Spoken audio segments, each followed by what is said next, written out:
आनंद महल नारायण धारप प्रकरण 15। शिवनी बाबा ज्या वडाखाली सापडेल असं सांगण्यात आलं होतं ती जागा तर आड बाजूची होती. अमरला तिथे दिवसा उजेडीच न्यायला हवं होतं. मास्टरजींनी ठरवलं होतं की त्याला बरोबर घेऊन जायचं आणि तिथल्या तिथे शहानिशा करून घ्यायची. म्हणून सकाळी 9च्या सुमारासच ते घरून निघाले. राखसकोट गावाबाहेर 1.5-2 फरलांगाचा वावर सोडल्यावर एक लहानशी वस्ती होती. तिथल्या एका वटवृक्षाखाली हा शिवानी बाबा बसत असे आणि मास्टरजींच्या सुदैवाने आताही तो तिथे हजर होता. शेवटच्या 5-10 पावलात मास्टरजींनी त्याच्याकडे निरखून पाहिलं. अंगावर एक जाडजूड भगवा कपडा होता. त्याने शरीरयष्टीची कल्पना येत नव्हती, पण चेहऱ्यावरून अंदाज बांधायचा तर तो किरकोळच असावा. डोक्यालाही भगवा कपडा बांधला होता. झाडाला पाठ लावून तो आरामात बसला होता. दाढीची वाढ होती. त्याचा वर्ण गौर होता. आता तो अर्धवट मिटलेल्या डोळ्यातून समोरून येणाऱ्या जोडीकडे पाहत होता, पण त्यांना पाहिल्याची त्याने कोणतीही खून दाखवली नाही. मनाशी मास्टरजींनी एक बेत आखला होता. गावात चौकशा चालू असताना भाजी खरेदीच्या निमित्ताने किंवा नुसतंच हिंडण्यासाठी म्हणून ते दररोज अमरला घेऊन बाहेर पडत असत. आता आपल्या त्या तथाकथित मित्राबद्दल अमर त्यांच्याशी खूपच मोकळेपणाने बोलायला लागला होता. शाळेच्या पटांगणात किंवा देवळाच्या आवारात दोघं एकटेच असताना मास्टरजींनी अमरला विचारलं होतं, अमर, तू तुझ्या मित्राला हाक दिली तर तो येतो का? मी अजून त्याला कधी हाक दिलीच नाही मास्टरजी. मग असं कर, हाक मारून पाहूया. आधी अमर जरा बुजला होता, पण मास्टरजींच्या सहानुभूतीपूर्ण प्रोत्साहनाखाली प्रयत्न करायला तो तयार झाला होता. समोरच्या खांबावर किंवा झाडावर नजर एकाग्र करून तो पाहत होता. त्याच्या मनातल्या मनात निशब्द हाक देण्यासाठी चाललेला प्रयत्न चेहऱ्यावर अगदी स्पष्ट दिसत होता. गालांवर लाली आली होती. खालचा ओठ दातांखाली घट्ट दाबून धरला होता. नासिकाग्र थरथरत होती. गळ्याजवळच्या शिरा तट्ट फुगल्या होत्या. मग त्याच्या शरीरावरचा ताण एकाएकी हलका झाला होता. शर्टाच्या बाहीने कपाळावरचा घाम पुसत तो म्हणाला, तो यायचा नाही मास्टरजी. पण तुला कसं समजलं? त्याने मला सांगितलं. म्हणजे कानात नाही, पण सांगितलं. येत नाही असं म्हणाला? आत्ताची वेळ नाही असं म्हणाला. मास्टरजी गप्प बसले. या शब्दांचा अर्थ वेगवेगळ्या रीतीने लावता येण्यासारखा होता. अमरचा मित्र काल्पनिक असेल तर ती गोष्ट इतरांपासून लपवण्याची ही साधी बचावाची युक्ती असू शकेल. पण अमरचा प्रांजळ स्वभाव पाहता ही गोष्ट मास्टरजींना पटत नव्हती. म्हणजे मग दुसरा एकच अर्थ राहत होता. त्याचा मित्र गंमत किंवा खेळ म्हणून येत नव्हता. अमरने सांगितलेले प्रसंग आठवले तर जेव्हा जेव्हा अमरला तो मित्र दिसला होता तेव्हा तेव्हा अमरच्या छोट्याशा कुटुंबावर आपत्ती येण्याचा धोका होता. त्या धोक्याचा इशारा किंवा पूर्वसूचना देण्यासाठी तो मित्र अमरकडे येत होता. त्या आपल्या कल्पनेत काही तथ्य आहे का याचीही आपोआप शहानिशा होऊन जाईल, मास्टरजींना वाटलं होतं. तेव्हा शिवनी बाबाच्या त्या खास पवित्र्याकडे त्यांनी दुर्लक्ष केलं. कदाचित त्याच्या व्यवसायासाठी असं वागणं त्याला फायदेशीर ठरत असेल. 2 पावलांवर येताच मास्टरजी थांबले आणि दोन्ही हात जोडून त्यांनी शिवनी बाबांना नमस्कार केला. मग अमरचा हात जरासा हलवत ते म्हणाले, अमर, शिवनी बाबांना नमस्कार कर. एक हात जरासा हलवून शिवनी बाबांनी त्यांच्या नमस्काराची दखल घेतली. आम्ही बसू का बाबा? मास्टरजींनी विचारलं. जशी तुमची मर्जी. मास्टरजी बसले. अमरला त्यांनी आपल्या शेजारी बसवून घेतलं. घसा साफ करून ते म्हणाले, बाबा, जरा या छोकऱ्याकडे पाहता का? काय होतंय छोकऱ्याला? शिवानी बाबा तसाच बसून होता. फक्त त्याच्या अर्धवट उघड्या डोळ्यांची नजर आता अमरवर खेळली होती. टोकदार नाही पण काहीतरी खरखरीत शरीरावर घासावं. कडू नाही पण बेचव असं काहीतरी जिभेवर यावं. कर्कश कलकलाट नाही पण गोंधळी गोंगाट कानावर यावा अशा मोठ्या मिश्र जाणीवा अमरला होत होत्या. मास्टरजींनी सांगितलं होतं. त्यांनी खांद्यावर हात ठेवला की त्याने मित्राला हाक द्यायची, पण ती वेळ आलीच नाही. शिवानी बाबाच्या शेजारीच अगदी सकाळच्या लख्ख उन्हात सुद्धा केवळ काळ्या बाह्य रेषाच दाखवणारी लांबट पांढऱ्या डोळ्यांची ती छायाकृती आली होती. अमर दूर जा, अमर दूर जा. त्याच्या कानात शब्द घुमत होते. अमरने मास्टरजींचा हात धरला आणि एकदम उभा राहत तो म्हणाला, मास्टरजी चला चला, इथे नको. काय काय झालं अमर? म्हणत मास्टरजी उठले. अमरने त्यांना जवळजवळ ओढतच 10-15 पावलं दूर आणलं आणि मग त्यांच्या कानावर तो आवाज आला. वडाच्या दाट फांद्यातून तो येत होता आणि मग वरून धुरासारखा दिसणारा एक काळपट ढग खाली आला. माशा, लक्षावधी संख्येतल्या माश्या. शिवानी बाबाची सर्व आकृती त्या करड्या ढगात लपेटली गेली होती. अरे अरे, हे काय? सैतान सैतान सैतान, तो ओरडत होता. अमरचा हात धरून मास्टरजी झपाट्याने तिथून निघाले. मास्टरजी, मी तर त्याला हाक सुद्धा मारली नव्हती. शिवानी बाबाचा आपल्याला काही उपयोग होणार नव्हता हे नक्की. पण तो एकदम कसा आला? आपल्यापेक्षा त्याला जास्त कळतं, मास्टरजी म्हणाले. पण त्यांच्या मनात वेगळेच विचार चालले होते. माशांचा हा असा थवा ही अनुभवाच्या संपूर्ण बाहेरची, संपूर्ण अनैसर्गिक अशी गोष्ट होती आणि जराशी भीतीदायकही होती. अमरने सांगितलेल्या हकीकती या क्षणापर्यंत ऐकीव स्वरूपाच्या होत्या. आता त्या त्यांना प्रत्यक्षच येऊन भेटल्या होत्या. अमरने बरोबर आणलेल्या त्या अनोळख्या दुनियेचा ओझरता स्पर्श त्यांनाही झाला होता आणि त्यांना त्यातलं काहीही ज्ञान नव्हतं, माहिती नव्हती. आधीचा त्यांचा शोध तर तात्विक पातळीवरचा होता. आता एकाकी त्याला वैयक्तिक रूप आलं होतं. गाफील राहून किंवा हलगर्जीपणा करून चालणार नव्हतं. अमरखेरीज आता इतरही त्याच्या त्या विलक्षण अनुभवात गोवले जाऊ लागत होते. आपण आज आणखी एकाकडे जाणार आहोत, मास्टरजी म्हणाले. त्या झाडाखालच्या माणसासारखाच? अमर विचारत होता. मला माहीत नाही, हे घाटावर असतात किंवा भेटतात. आपण या लोकांच्या गाठी का घेत आहोत हे तुला समजलं का अमर? नाही. तुला वेळी अवेळी हा जो तुझा मित्र दिसतो तो कोण आहे, काय येतो, तुझ्याकडेच का येतो, तुझ्याखेरीज इतरांना का दिसत नाही, यातलं आपल्याला कोणी काही समजावून सांगितलं तर हवं आहे. समजलं? हो. क्षणभर मास्टरजींना वाटलं त्याला विचारावं, तुला भीती नाही ना वाटत? पण तो प्रश्न त्यांनी विचारला नाही. एकतर नको नको ते विचार त्याच्या मनात यायला लागले असते आणि तो शक्य तर नैसर्गिकच राहायला हवा होता. शुक्राजी घाटावर नव्हता, पण शेजारीच गावची स्मशानभूमी होती. 1-2घांनी तिकडचा रस्ता दाखवला. मास्टरजींनी वेळेचा अंदाज केला. सूर्य अजून कासराभर वर होता. 1-1.25 तास तरी प्रकाश असणार होता. शिवाय या लहान अमरच्या दृष्टीने गोष्टी लांबवणं अयोग्य होतं. गोष्टींचा उलगडा व्हायचाच असेल तर शक्य तितका लवकर झालेला बरा. अमरला घेऊन ते स्मशानभूमीकडे निघाले. त्याला कोणती जागा आहे याची कल्पना असणं शक्यच नव्हतं आणि कल्पना देण्यातही काही अर्थ नव्हता. काही वेळा अज्ञान हेच संरक्षण असतं. त्यांच्या सुदैवाने आत्ताच्या क्षणी कोणावरही अंत्यसंस्कार चालला नव्हता. नाहीतर मास्टरजी त्याच पावली मागे फिरले असते. त्या जागेत प्रवेश करताच मनावर आपोआप एक सावट येत होतं. इथे मानवाचा जीवनप्रवास संपत होता. मुक्तिमय शरीर एकदा अग्नीच्या स्वाधीन केलं की शरीराचे घटक पृथ्वी, आकाश, आप, तेज, वायू इत्यादी मूलद्रव्यात विलीन होऊन जात होते. मागे उरत होत्या त्या परिचितांच्या, सख्या सोयऱ्यांच्या मनातील आठवणी, काळाबरोबर पुसट होत जाणाऱ्या. पण तरीही मास्टरजींनी अमरला बाहेरच थांबवलं. मनावरच्या संस्काराचा परिणाम असा होता.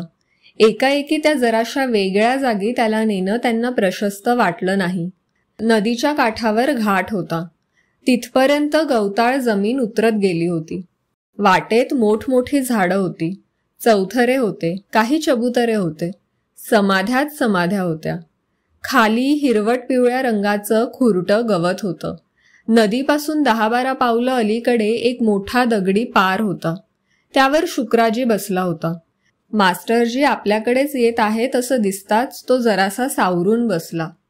मास्टरजींना अर्थात सारं गाव ओळखत होतं. मास्टरजी त्याच्याजवळ येऊन बसले. जरा वेळाने तेच म्हणाले, शुक्राजी, तुमच्याकडे माझं थोडं काम होतं. मुंबईकडचा एक छोकरा माझ्याकडे आला आहे. माझी इच्छा आहे की तुम्ही त्याला पाहावं. मास्टरजींनी हात उंच करून अमरला आपल्याकडे यायची खूण केली. तो त्या दोघांकडे जायला निघाला आणि त्याने 5-7 पावलं टाकली नसतील तोच एक मोठी चमत्कारिक, अगदी अनपेक्षित अशी गोष्ट घडली. शुक्राजी एकदम ताठ झाला. मग एक लहानशी उडी मारून तो पारावरून खाली उतरला. अमर एव्हाना 4 पावलं जवळ आला होता. शुक्राजी एकदम छे छे हे कशाला, नको नको नको असं काहीतरी ओरडला आणि अक्षरशः पळत सुटला. काय होत आहे याची कल्पना मास्टरजींना यायच्या आधीच तो नजरेआड झाला होता. जवळ येऊन पोचलेल्या अमरला ते काय सांगणार? त्या शुक्राजीच्या चमत्कारिक वागण्याचं काय स्पष्टीकरण देणार? शेवटी ते काहीच बोलले नाहीत. अमर त्यांच्या शेजारीच बसला होता. 5-7 मिनिटांनी मास्टरजी म्हणाले, चल अमर, इथे आपलं काम होणार नाही असं दिसतं. ते सावकाश परत निघाले. शिवानी बाबा आणि शुक्राजी जवळजवळ सारखेच अनुभव. शिवानी बाबांच्या वेळेचा प्रकार त्यांनी स्वतः पाहिला होता आणि आता शुक्राजी अमरच्या जागी दुसरंच काहीतरी दिसल्यासारखा जीव घेऊन पळाला होता. अर्थ तोच होता. अमरचा तो मित्र प्रत्यक्षात तिथे जे काही असेल ते अमरचं संरक्षण करत होतं. याचाच अर्थ शिवानी बाबा किंवा शुक्राजीची भेट अमरच्या हिताची नव्हती. नजरेआड काही अज्ञात, अगम्य पण प्रखर शक्तीचं तांडव चाललं आहे अशी त्यांची कल्पना झाली. आनंद महल भोवतीचं रहस्याचं आणि भीतीचं पटल जणू काही कमी होतं म्हणूनच की काय, त्यात आता या आणखी नव्या घटकाची भर पडली होती. पण स्वतःची अवस्था त्यांना हेवा करण्यासारखी मुळीच वाटत नव्हती. डोळे घट्ट बांधून एखाद्या अनोळखी खोलीत सोडल्यासारखी त्यांची अवस्था झाली होती. हाताला किंवा शरीराला काय येऊन बिलगेल कशाचीही शाश्वती नव्हती. हा काळ पडदा फाडण्याचे त्यांनी 2 प्रयत्न केले होते. दोन्ही निष्फळ ठरले होते. मात्र एक गोष्ट उघड झाली होती. अमरमध्ये काहीतरी वेगळेपणा होता याचे 2 स्पष्ट पुरावे मिळाले होते. आता सर्व आशा देवळातल्या गोरखवरच एकवटल्या होत्या आणि ते कामही आत्ताच्या आत्ताच उरकून टाकण्याचं त्यांनी ठरवलं. मंदिर कोणा अज्ञात राजाच्या कारकिर्दीत काहीशे वर्षांपूर्वी बांधलं गेलं होतं. जेव्हा कारागीर, साहित्य, जागा आणि वेळ कशाचीही कमतरता नव्हती. प्रचंड आकार गृहीत धरले जात होते तेव्हा. पूर्व पश्चिमेला 2 मोठी दारं होती आणि त्यांच्या आत दोन्ही अंगांना 8-8 फूट खोल, 10 फूट उंच दगडी कमानीच्या ओवऱ्या होत्या. पूर्वेकडच्या एका ओवरीत गोरख वस्तीला होता आणि आता तो तिथे हजर असेल अशी मास्टरजी आशा करत होते. त्यांची निराशा झाली नाही. तसा त्यांना गोरख अर्धवट आठवत होता, पण ओवरीत तो दिसताच त्यांना ओळख पटली. गोरख गोरापान होता, गलेलठ्ठ होता. डोक्यावरचे वाढलेले केस भुऱ्या रंगावर आले होते, मानेवर रुळत होते. त्याच रंगाच्या दाढी मिशा होत्या. त्या सर्व केसांच्या जंजाळात त्याचे आधीच जरा लहान असलेले डोळे आता तर अगदी सीताफळाच्या बीसारखे दिसत होते. ओवरीत मागे भिंतीला पाठ लावून तो आरामात बसला होता. मास्टरजी ओवरीत येताच त्याची जी प्रतिक्रिया झाली ती सर्वस्वी अनपेक्षित होती. एक हात वर करून तो त्याच्या गडगडाटी आवाजात म्हणाला, आलात मास्टरजी? सकाळपासून मी तुमची वाट पाहतोय. म्हटलं येता की नाही. मास्टरजी गोरखकडे नुसते पाहतच राहिले. आणि हा छोटा अमर, हो की नाही? गोरखचा गडगडाटी आवाज ओवरीच्या बंद अवकाशात घुमत होता. पण गोरखनाथ, तुम्हाला कसं समजलं? एक हात वर करत गोरखने त्यांना थांबवलं. ते नाव आपलं नाही, त्या नावाची आपली लायकी नाही. माझं नाव साधं गोरख आणि तुम्ही आलात ना, माझ्याकडेच येणार होतात ना. बस, बाकी आपल्याला कशाशी काम आहे? ये बेटा अमर, बस. अमरला गोरखला पाहून त्या अल्लाउद्दीनच्या गोष्टीतल्या दिव्याच्या राक्षसाचीच आठवण येत होती. सर्व मुलांना अत्यंत प्रिय असणारं पात्र. तो टुनदिशी उडी मारून वर चढला. गोरखपाशी जाऊन बसला. 1000 शब्दांपेक्षा त्याची ती एक लहानशी क्रिया मास्टरजींना बोलकी वाटली. या मास्टरजी बसा ना, आता सांगा का आलात ते. पण गोरख, तुम्ही तर आमची वाटच पाहत होतात. मास्टरजी, आकाशात काळे ढग आले, सोसाट्याचा वारा सुटला की वीज, वादळ, पाऊस येणार आहे हे काय कोणाला सांगावं लागतं का? तशाच या खुणा असतात. काय पाहायचं हे ज्याला समजतं, दिसतं त्याला दिसतात. गोरख हा अमर आणि त्याचे आई वडील मुंबईहून आले आहेत. याच्या वडिलांनी आनंद महलवर नोकरी धरली आहे. आपल्या सांगण्याचा गोरखवर काय परिणाम होतो हे पाहण्यासाठी मास्टरजी थांबले. पण गोरख नुसती मान हलवत होता. हो या अर्थी. कदाचित त्याला, कदाचित साऱ्या गावालाच ही गोष्ट माहीत असेल. एवढ्याशा गावात गुपित ते काय राहणार. ते बरोबर अमरलाही नेणार होते, पण मीच त्याला गावात ठेवून घेतलं. तो तिथे अगदी एकटा पडेल आणि इथं 4 मुलांबरोबर शाळेतही जाईल असं त्यांना सांगितलं. सध्या तरी त्यांनी माझा सल्ला मानला आहे. काही वेळ थांबून मास्टरजी पुन्हा बोलायला लागले. गोरख हा अमर त्याच्या वयाच्या इतर सर्वसामान्य मुलांसारखा नाही. तो खूपच वेगळा आहे. अमरकडून समजलेली सर्व हकीकत मास्टरजींनी आपल्या शब्दात सांगितली. गोरख काही न बोलता सर्व ऐकून घेत होता. त्याच्यात हा कोणता वेगळेपणा आहे हे मला जाणून घ्यायचं होतं. त्यासाठी आधी मी त्या शिवानी बाबाकडे आणि मग त्या शुक्राजीकडे गेलो होतो. मास्टरजींनी दोन्ही ठिकाणचे अनुभव सांगितले. गोरखच्या बसण्यात जरासा ताठरपणा आला, पण तेवढाच काय तो फरक. आता शेवटी तुमच्याकडे आलो आहे. आधी त्या दोघांकडे गेलात हे चांगलं केलं मास्टरजी. मला यातलं काहीही समजत नाही गोरख. मास्टरजी, रानावनात वाढलेल्या एखाद्या अडाणी पोराला 4-2 तासात तुम्ही वाचायला शिकवू शकाल का?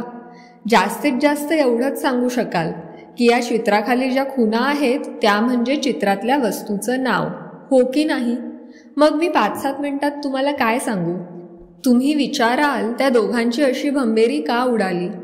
मी म्हणेन आगीजवळ कागदाचा कपटा नेला तर ते जळणारच. तुम्ही विचाराल या अमरमध्ये कोणतं वेगळेपण आहे? मी म्हणेन काच आणि हिरा दिसायला सारखेच असतात, फक्त जवाहीरच त्यांची पारख करू शकतो. तुम्ही विचाराल या अमरला मी इथे ठेवून घेतलं, आनंद महलवर पाठवलं नाही, चांगलं केलं का? मी म्हणेन सर्व काही त्या ईश्वराच्या हाती आहे. अमर आनंद महलवर जाणार असलाच तर त्याला कोणीही रोखू शकणार नाही. तुम्ही सगळं कोडाच्या भाषेतच बोलत आहात. मास्टरजी मान हलवत म्हणाले. आता अमरला सांगू का त्याच्या त्या मित्राला हाक द्यायला? हो सांगा की, गोरख म्हणाला. अमर समोरच्या घडीव दगडाच्या भिंतीकडे पाहत होता. मनातल्या मनात त्याने आपल्या मित्राला हाक देण्याचा खूप प्रयत्न केला. समोरच्या दगडी भिंतीवर त्याची आकृती आणण्याचाही खूप प्रयत्न केला, पण काहीही झालं नाही. एक हात त्याच्या खांद्यावर टेकवत गोरख म्हणाला, असू दे बेटा, जास्त त्रास घेऊ नकोस. नाही आला तर नाही, त्याने काही बिघडत नाही. अमरने शरीर सैल सोडलं. तो निराश झाल्यासारखा वाटत होता. त्याचा खांदा थोपटत गोरख म्हणाला, वाईट वाटण्याचं काहीच कारण नाही बेटा. एक ध्यानात ठेव, त्याची गरज पडली की तुझा तो मित्र नक्की हजर होईल बघ. मग मास्टरजींकडे वळून गोरख म्हणाला, मास्टरजी, तुम्ही अमरची माझ्याशी ओळख करून दिलीत ही फार चांगली गोष्ट केलीत. आता तुम्ही गेलात तरी चालेल. हे तर मास्टरजींना संपूर्ण अनपेक्षित होतं. आम्ही जाऊ? मला वाटलं होतं. काय वाटलं होतं? नाही, तुम्ही काहीतरी सांगाल. सांगण्यासारखं काही नाही मास्टरजी. वेळ आली की आपल्या भेटी अवश्य होतील. आजच्या तुमच्या 2-3 भेटींचा गावात बोलबाला तर होणारच, पण तुम्ही स्वतःहून कोणालाही काहीही सांगू नका. माझी गाठ घेतली आहे हे सुद्धा नाही सांगितलं तरी चालेल. गोरखचा निरोप घेण्याखेरीज मास्टरजींना गत्यंतरच नव्हतं. पण अमरबरोबर घराकडे येताना त्यांच्या मनात विचारांनी गर्दी केली होती. सर्वात स्पष्ट विचार हा होता. गोरखच्या पहिल्या भेटीच्या वेळी अमरचा तो मित्र आला नव्हता. मागचेच तर्क लावायचे म्हटले तर मग त्या भेटीत अमरला काहीही धोका नव्हता. अमरचा तो मित्र आपल्या बाजूचे किंवा आपल्या विरुद्ध अशी जर काही वर्गवारी करत असेल तर गोरख त्यांच्या बाजूचा होता. त्या खालोखाल विचार होता तो गोरखने दिलेल्या इशाऱ्यांचा. त्यांच्या हालचालीवर, भेटीगाठींवर इतकं बारीक लक्ष ठेवण्या इतकं त्यांच्यात गावातल्या कोणाला स्वारस्य होतं.